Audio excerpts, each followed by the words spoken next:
이번에 소개해드릴 분은 아주 특별한 분이신데요. 예, 지금 한국에 4년 동안 거주하시면서 혼자 인디게임을 만드시고, 물론 이제 저희 대한민국 그 마켓을 타깃으로 하는 게 아니라 해외 마켓으로 타깃을 하고 있고, 올해 IGF 그 페스티벌에서도 오디오 부문에 그 파이널리스트 랭크가 되셨고, 지금 또 출시 예정인데 해외 각국에서 여러 가지 뜨거운 반응을 얻고 있는 마크 플러리스를 모셨는데요. 아까 그 마케팅에 대한 여러 가지 질문들이 나왔잖아요. 조금 그런 부분들을 이번 세션에서 많이 풀어드리지 않을까 생각합니다. 마크 플러리스를 소개해드리겠습니다. 큰 박수 부탁드리겠습니다.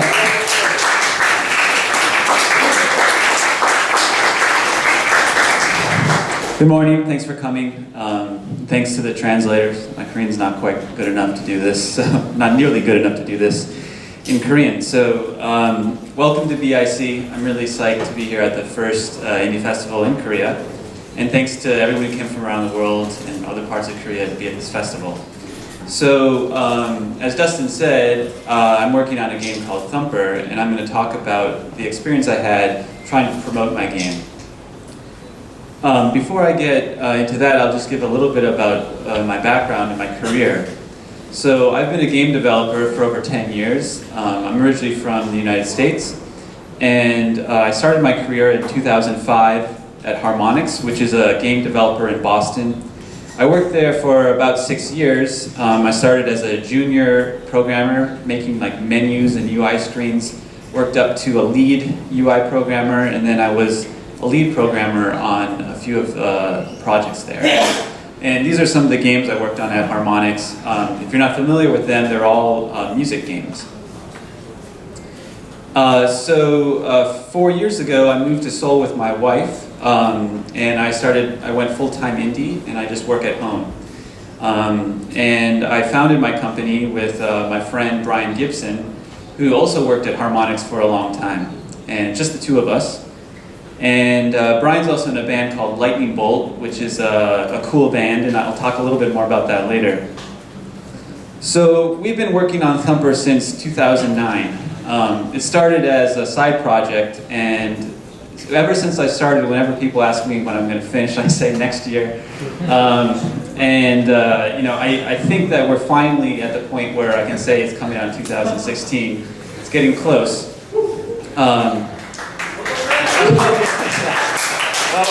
Save the congratulations until when I'm actually finished. But if you've never heard of the game, I'm just going to show a trailer because I'm going to talk about how I marketed it. So I want everyone to have a basic idea of what the game's like.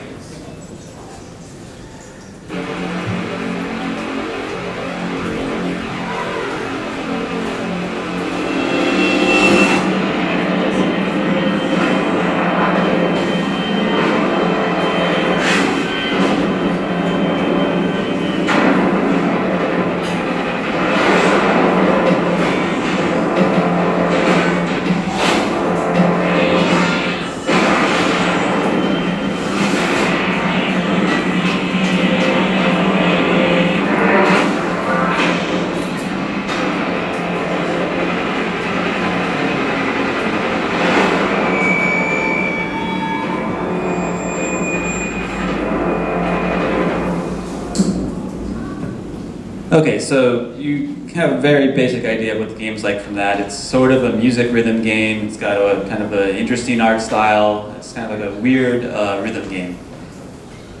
And so this is how Brian and I have developed Thumper. I've done all of the programming. Brian has done all of the art and music. We share the game design. It's basically a collaboration between both of us. It's about 50-50. And for marketing, I've done the majority of it, probably about 80%, I don't know.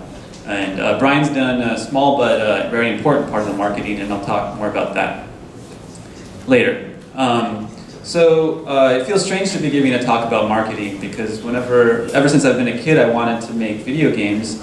I never really wanted to get into marketing. And here we have people from all around the world coming to an indie festival, and it's kind of a boring topic. But when I thought about what I could share from my experience that would be useful to developers, I thought marketing information is useful. And I think you also find some similar themes in my talk with the previous two talks, which is interesting because we definitely didn't collaborate or anything. So the first thing I want to address is for people who are just starting out with a game and they want to get the word out and they're afraid to because they don't think they know anything about marketing. And just as a word of, just encourage you, I think you actually do know something about marketing if you're making games, because if you look at this diagram of game design, right, in your mind, you're the designer on the left there, you've got some ideas, and then through this black box of game design, this incredibly complicated system, you're trying to get that experience into the brain of the player, right? It's about understanding the psychology of your player and of your audience. Doing that is incredibly hard, right? You really know, like, everyone knows how difficult it is to make a fun game. I think you can just put marketing in that black box. It's kind of the same thing, right? You want people to remember your game, an impression, and the only difference is that marketing is a lot easier. So I believe if you can make your game, you can figure out how to market your game. It'll take some experience, and you might, have some missteps, but I believe you can do it. And the other thing I hear a lot from developers who are just starting out is that, I just want to make games. I don't want to organize a meetup, I don't want to promote my game or worry about money or business. And I think this is a really complicated topic, the relationship between your artistic pursuits and your financial needs. I don't want to talk about it too much, but I have deep respect for people who are able to do work that is purely artistic, that will never sell anything, and that is non-commercial, and that it's work only for art's sake. I think that work is really important. But for most of us, I also believe that we should be able to find a sustainable way to create the games and the art we want to make. And if you don't learn anything about marketing, this will be you. So I should explain this, because I don't know that there's a good analogy to this expression in English, but at a lot of, I don't know if there's a good analogy in Korean for this expression, but in America, like at a family gathering, you'll have families come together for a holiday, like Christmas or Chuseok, and the adults will all sit at a table with like real food, and they'll have real plates and like real silverware, and all the kids might be put at like a little tiny table where they have paper plates and they eat pizza. And if you don't take ownership and responsibility for how you market your game, in the game industry, this might be you, where you're letting someone else sort of take the credit for what you do. Or even if you hire a PR company or you work with a publisher, like you should be their boss. You should know what you want and know how to communicate what you need from them. So I want to encourage everyone to think of it as part of making a game. Like, I wish I didn't have to worry about marketing, but that's not the world we live in, right? So before I go any further and tell you about my experience marketing Thumper, I just want to give you a look at the Drool portfolio, where I've shipped 0 games, sold 0 games, and made 0 revenue so far. But maybe that makes this talk kind of interesting in a way where usually at conferences you'll hear from somebody who's had a lot of success or had a very interesting failure. I'm kind of right in the middle of it, so maybe I'm giving a different perspective. And so I'm going to show you the first piece of marketing we made, which was our website back in 2013. So we didn't do any marketing until we've been working on the game for 4 years. And we made this website, and I'm going to have to do a quick switch.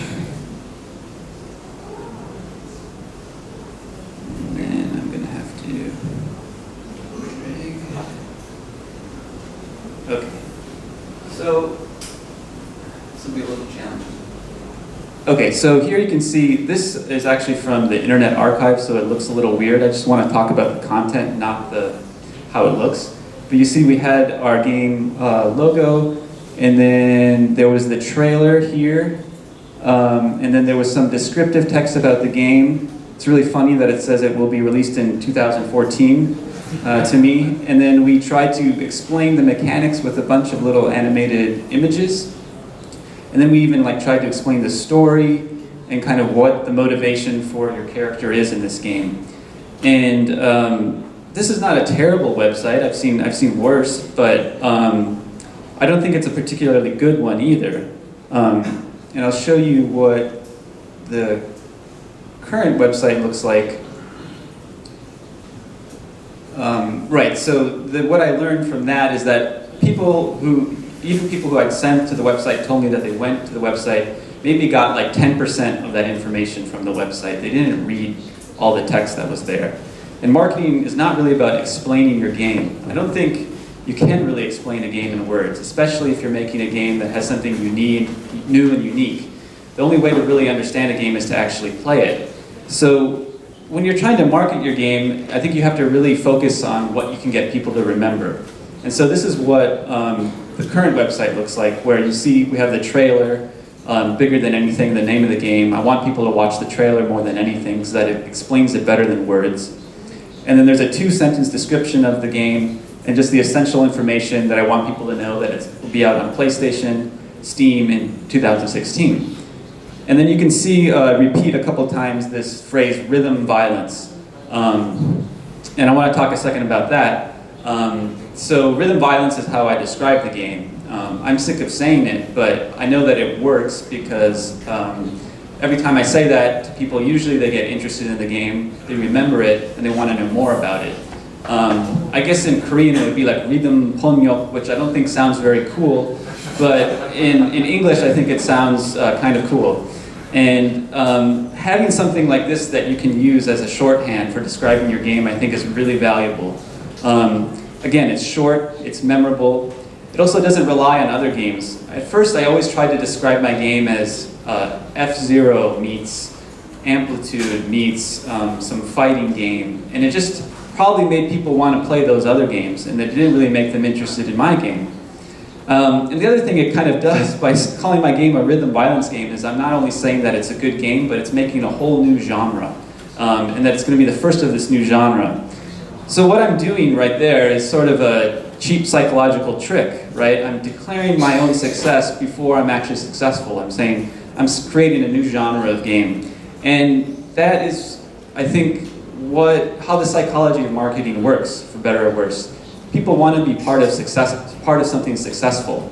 If your game doesn't look like it's going to be successful, then it probably, without even thinking about it, won't be as interested in it. Another thing to think about when you're starting out is that marketing is not just about your game, it's also about you. Like, what is your story as a game developer? What's the story behind your game? How does your game relate to the world outside of just the video game industry?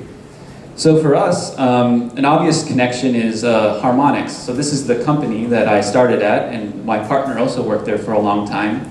And this company is famous for making music games. And we're also making kind of a music game. And so this is an obvious thing for people in the media to write about. It's an easy story, or an easy headline. In reality, I don't really think of my game artistically as related to what I did at Harmonix, and neither does my partner. But you know, if it works for marketing, then I don't really care if it lines up with my artistic vision, because I'm still making the game I want to make. And then another thing we've been able to do is sort of tie in the promotion of our game to my partner's band. So this is his band. They've been together for 20 years. They're called Lightning Bolt, and they have a following in the United States. And because he already has a connection to people who are interested in music, we've been able to leverage that to do PR for the game and for his band. And we've got in all of these publications here. If you haven't heard of them, a lot of them are very popular websites or magazines in America. A lot of them are about music and culture and not really about games. And that's been super valuable because you're reaching a lot of people who you wouldn't reach otherwise. And sometimes the reach of the gaming press is also very limited. And it's no secret that most of the gaming press makes money from advertising for other games. So if you're not in the position to have a lot of marketing budget or connections to the gaming press, you might find that you can get traction elsewhere. And what we have is something unique. I know everyone is not working with somebody in a band or didn't work at a famous company before, but especially if you're just starting out, you can think about what about your career will define you? What will make it memorable for people? I think everyone has stuff that can help them if they just think about it. So now I want to do a little bit of data analysis to make a couple points. And I'm going to do it by looking at how many email subscribers we've been able to get through our website. So on our website, we just have a little form where people can put in their email address and sign up. I'm sure everybody has this on their website, or you should have it. And that's really valuable because anyone who actually wants me to send them email probably wants to buy my game when it comes out. And here you can see how many subscribers I've got in each month. You can see it varies widely. Before we had our big marketing start at the beginning of this year, we had like very little per month. We had a big spike, and then it's kind of petered out recently. But let's look at the data as a cumulative thing first. So this is the growth of my game over time. So you can see even before we had the big spike, we got, just because we started so long ago and did just a slow burn of marketing, we did get a lot of people to sign up. And that was basically just free because I wasn't really spending that much time on marketing. And this echoes something Kelly said earlier, right? That you should start early. And I have the perfect analogy for a game show in Korea. I guess we all know what this is. So if you're a real-time strategy player or a StarCraft player, the first thing you do is build the harvester units. Because these dudes will do work for you even when you're not actively managing them. You can think of your PR campaign the same way. You want to build harvesters, get a website, social media, articles, etc. Because that'll slowly over time help you get stuff, help you build an audience even when you're not actively doing marketing. And then so I want to explain what happened here where we had really everything in February was really at the end of February. So this was all like a period of like a couple weeks where we had a big boost in the people who knew about my game. So all in that time, I released a new trailer for the game. It was a trailer you just watched earlier. Our game was nominated for the IGF prize. We were in the experimental gameplay workshop at GDC. We did the Indie Mega Booth at PAX East. That was all like in the space of a week. And then it resulted in a bunch of press coverage in a lot of big websites. And so yeah, this was about maximizing the opportunity. I knew that once we got these nominations and these opportunities, it was a big opportunity, it was a big chance to get as much press on board with our game as we could. And it was not like everybody was interested. I sent out hundreds of emails to press from any kind of context that I could find. I asked my old colleagues at Harmonix and just stuff that I had collected. Most people didn't care, but some people did, and one was Nick Robinson, who met us the day before GDC in a sandwich shop. He recorded some video on his laptop, and then the next day he came out with a preview on Polygon, which was one of the best single media articles we've had. And then let's look at June 2015. A lot happened then too. We announced that the game was coming to PlayStation 4. We did a PlayStation blog post, which is a huge website with a lot of hits. We were in the PlayStation booth at E3. We were at the Mix at E3. We were nominated for runner-up for Best of the Mix. We were at the PC Game Show at E3. But the bump was not nearly as big. And there's, I think, a few reasons for that. One, I don't think I maximized all those opportunities. I was kind of busy and I didn't contact as much press. Two, I don't think we had anything new to show. It was basically the same demo, but now running on PlayStation 4. And then also, we didn't have a new trailer. So there wasn't something obvious for the press to write about for new noise, other than the PlayStation 4 thing. And also, this graph doesn't necessarily capture everything that we got out of that. Word of mouth, a lot of stuff is important. But the other factor that I think might have happened was we were at E3, which is the biggest game show in the world, and I always kind of dreamt of having my game there. But when you're there as a lone indie developer, we had a very nice booth in the PlayStation area with a beautiful screen. The game looked great, people liked it. But we were, surrounded by two-story signs for Call of Duty or a tower for Star Fox. And these events are kind of designed to make indie game developers look less important. So I want to contrast that with what happened in May, where you can see we got almost twice as many subscribers. But what happened there was just that we went to Tokyo Indie Fest, which was an event about the size of BIC. It was the first event they ever had. And I had no expectations. I didn't even send out press releases. I just showed up. Thought it'd be fun to go to Tokyo. But it turned out that there was a lot of people who went to the Tokyo Indie Fest that were really psyched about indie games. I got a couple articles in Japanese press, and Thumper also won the Best Audio Award. You can see Jake, who'll be speaking next, also won an award. And I really like this picture because we all won an award, but nobody looks very happy about it. But you know, I think even if we wouldn't have won the award, I think that what the lesson I kind of learned was that the indie events are really important, I think, because they're more kind of direct connection to the people who care the most about your game.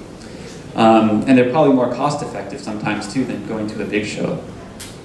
And I want to just do a brief digression about awards because I guess that's how like a lot of people in Korea heard about me is because our game got nominated for the IGF award. And you can see here, like, these are all the awards and nominations we've gotten so far. And it makes me feel good to know that people like my game and that it got nominated. But I just want to show these are all the awards that I've applied for. And I'm sure this is not a complete list. I'm sure I've forgotten a lot. And if you look at the track record, you can see that I got rejected for many of them. And, you know, so for the first, few years I was working on this game, no one really gave a shit. And then even now, like for every yes I get, you'll get a lot of no's. And again, I think for people starting out, I know I had a lot of anxiety about external and validation. Even if I told myself that it didn't matter, it did matter to me. And I think the important thing to remember is that no one of these things is that important. It's about maximizing the opportunities you do have, not worrying about the ones you don't have. I think there's this, people like the idea of the big event, the kind of thing that makes your game. You've probably heard of this game, Monument Valley for iOS. It's a cool game and it did quite well, and then it was on this famous TV show in America and it blew up. But that's not going to happen to your game. It's the lightning bolt or whatever, right? It's believing that that's going to happen is magical thinking. It's not about the real world. And again, like no one article or mention is going to make your game. Like if I didn't do all this work for marketing, people would have just forgot about the IGF nomination. And realistically, you need like 20 impressions. People need to see your game like 20 different times before they really remember it. That's marketing research. I don't know if I believe it, but that's what people say, and I think I've come to believe it based on like how little people remember every time they see something, how overwhelmed they are by the amount of games out there. So right, marketing is not glamorous, it's work. Another way I like to look at it as an engineer is that it's optimization. So the first thing you need is a good game, of course, right? If you don't have that, then marketing doesn't matter. And so based on how good your game is, you can think of it has a certain potential, right? There's a certain amount of people in the world that want to buy a game based on what they like and how good it is. And marketing is about reaching that threshold, right? It's about trying to optimize how many people know about your game and will buy your game. I think that is a better way to look at it. I think there's too much of this idea that marketing adds value or that it's some magic elixir that you smear over your game and suddenly people want to buy it. All right, and then now for the rest of the talk, I'll try to get a little more philosophical. So this is all the games that have been released on Steam year to year. And this is 2015, which is, this is of July, so it's only half over. So of course it's going to be way more. And talking to other indie developers and like looking at myself, when I see this, like, doesn't it make you feel anxious? If you look at marketing as optimization, like, aren't we all optimizing for a smaller and smaller piece of the pie, like a race to the bottom? Like, how is this going to be sustainable? It can't continue forever, right? Something has to change. And I think about the word like indie, which I think a lot of us use as like a badge of honor. Sounds kind of cool, cute, like we're independent. But that also means that you're alone and that you're not able to, you're easily pushed around, right? There's a lot of large companies, large forces controlling most of our industry. So that maybe there's something negative about the term indie too. And when I think about my experience, like what has put me in the position I am, like I was very fortunate to be born in America where there's a huge market and I learned English. My parents were good. My wife supports me now. And you know, I've gotten so much help from mentors and other people in the industry that I feel like it's, you know I couldn't have done it alone. So I'm very into this idea now of a communal game developer, that we should be thinking about ourselves as a community, not just individuals, of course. And you know, isn't there something also remarkable about this? Shouldn't like we have a sense of pride about it? Like, we all know how hard it is to make a game, and like even a bad game is hard to make. So, you know, the fact that so many people are actually succeeding in releasing games on Steam is like a small miracle. Like every one of them is a miracle. And so, you know, this notion that I just want to make games is it's something that that resonates with me, and I think about how we can continue to do that, and how can we make indie game development sustainable. And I think it's about changing our industry. I mean, it might even be about changing the world, right? Like changing the way people fund development of creative work, how people engage and know about games, what consumers look for, the way people live their lives even. And these are very, you know, grand notions or something, and it seems almost like too big, right? Too impossible for indie game developers to think this way. But I guess as my final like word of encouragement, I don't have the answers, but I know that what we do is pretty amazing. Like we create new worlds, right? From out of nowhere, we make new experiences. So if we can do that, like why can't we think about, you know, changing this world? And so, you know, everyone has come here as indie game developers, and I hope everyone gets a lot out of this festival in promoting their own games.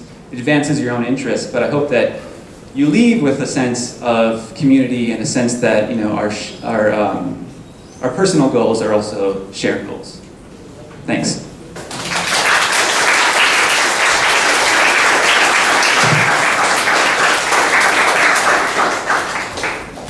네, 그러면은 예, 질문을 받도록 하겠습니다. 네, 질문 있으신 분, 예, 손 들어주십시오. 네. 4년 동안 게임을 개발하셨는데 어떻게 스스로 하셨나요? 그 게임에 되게 여러 가지 힘든 게 많았을 텐데 어떻게 해서 잘 프로덕션을 하셨는지 궁금합니다. Right. Well, the question was, you know, how have I managed my time since I've worked for so long on one game for 4? Huh? And my mental health, yeah. It's a good question, and like I just gave a lot of advice on marketing. Like, given that I've taken 6 years to make my game, I don't know if I should give production advice, but I think it's been such a long process. There's a lot of ups and downs in my mental state, of course. And I think more frequently I try to think about, you know, how am I feeling and why am I feeling that way about my game? And you have to sort of know that if you work on a game for a long time before you share it with somebody, part of you is going to crave external validation. You want to know what other people think about your game. And every time I've shown my game, it's been a nerve-wracking experience. But I'm always glad I did it. So I think the fortunate thing is, like, as soon as your game has, you know, my advice would be, as soon as there's something interesting, make sure you're showing it to people who like games. You know, I don't really know what the public will think about my game, but it helps a lot to know that my fellow developers seem to like my game. So there's a lot of different, you know, goals you can have. Like, it's your game for yourself, or your other developers, for the public, for the press. It's hard to make everybody like it. So think about what's most important to you and what you need sort of psychologically to keep going.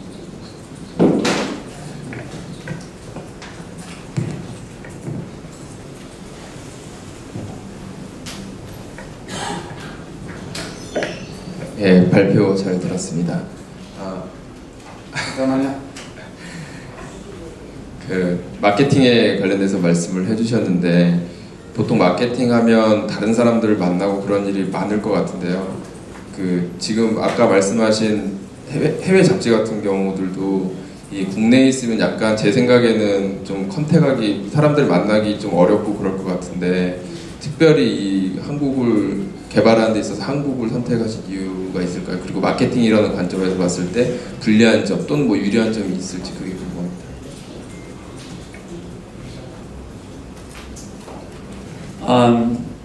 Did everyone get the translation of the question, or should I repeat it? Repeat it, maybe. Okay. He asked, what made me choose to come to Korea, and what are the advantages and disadvantages for marketing my game while being in Korea? I didn't choose to come to Korea.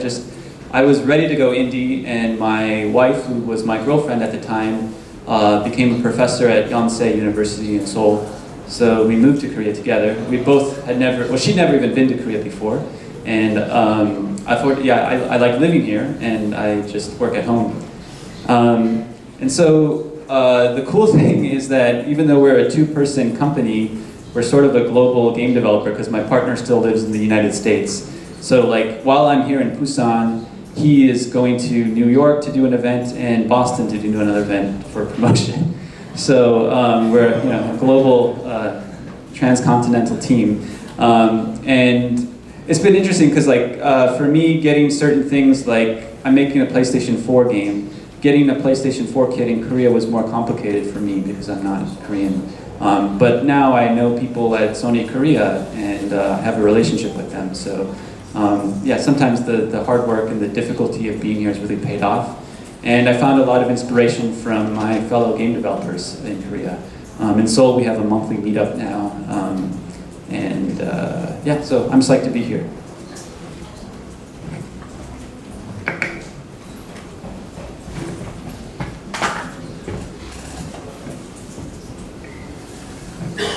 Hello. How much work do you do to maintain contact with the people that have had impressions of your game somehow? How many newsletters do you send, or do you have a forum, or how do you try to touch these people again once they've gotten to you? I track I keep everyone's contact information, all the members of the press. So I just do it very simply. I have a spreadsheet with 300 people in it, and I try to maybe jot a note about how I know them or something. I probably go overboard in some regards. Basically, I don't do it all the time. There's long breaks where I'm not bothering them.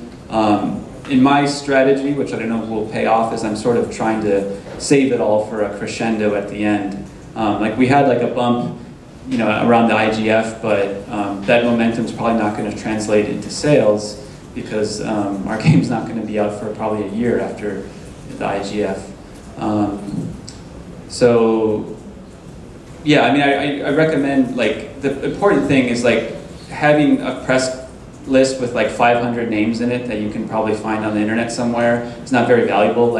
Meeting people and having a relationship with them is much more valuable. So having a few key people that like your game and that have worked for media outlets that are interested in promoting your game or helping you talk about your game is the most valuable, I think. 그러면 한 분만 더 질문 받고 마치도록 하겠습니다. 이쪽에 아까 손 드신 분 있지 않았나요? 혹시? 네, 아마 같은 팀이었던 것 같은데요. 자, 그러면은 여기까지 그 Q&A 수고해주신 마크 플로리 씨께 다시 한번 큰 박수 부탁드리겠습니다.